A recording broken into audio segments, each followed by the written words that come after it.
বাবা আজরাইল আলাইহিস সালাম যখন জানটা নিয়ে যায়, কবরের মধ্যে শোয়ানোর সঙ্গে সঙ্গে নোমান ফেরেশতা আসে, দুই হাতে থাকে দুইটা কাগজ। এই কাগজ নিয়ে কবরের ভিতরে হাজির হয়ে যায়, বলে বান্দা ওঠো, তোমার বান্দা ওঠো, তোমাকে আজরাইল আলাইহিস সালাম জানটা নিয়ে গেছে, আমি তোমার রূহটা পৌঁছাই দিয়ে গেলাম, কিয়ামত পর্যন্ত আর তোমার মরণ হবে না। এই রূহটার সঙ্গে হিসাব আর নিকাশ হবে, একবার জান্নাত নাই জাহান্নামে দেওয়া হবে। বান্দা তুমি ওঠো, সঙ্গে সঙ্গে উঠায়া রূহটা আপনার কাছে পৌঁছায়া দিবে, খাঁচার কাছে পৌঁছায়া দিবে। দরদি বন্ধুরা, দিলের কান্ডা লাগা শুনে নাও। এবার নোমান ফেরেশতা কাগজটা হাতের মধ্যে দিয়ে বল, বান্দা এটা তুমি দেখো। উনি দেখবে 60 বছরের জিন্দেগি, 80 বছরের জিন্দেগি, 50 বছরের জিন্দেগি।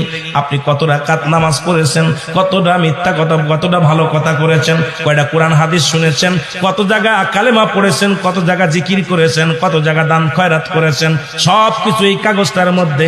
বান্দা দেখে বড় আফসোস করবে, আরে 60 বছরের জিন্দেগি, ওই 60 বছরে যদি দান ধ্যান করতে পারতাম, ওই 60 বছরে যদি নামাজ আদায় করতে পারতাম, ওই 60 বছরে যদি সত্যের পথে থাকতে পারতাম, কতই না উত্তম হতো।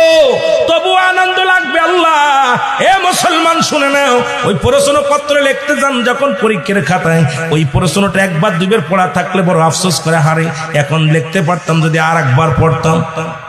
কথা কয় না, কথা কয় না। আর একবার যদি পড়া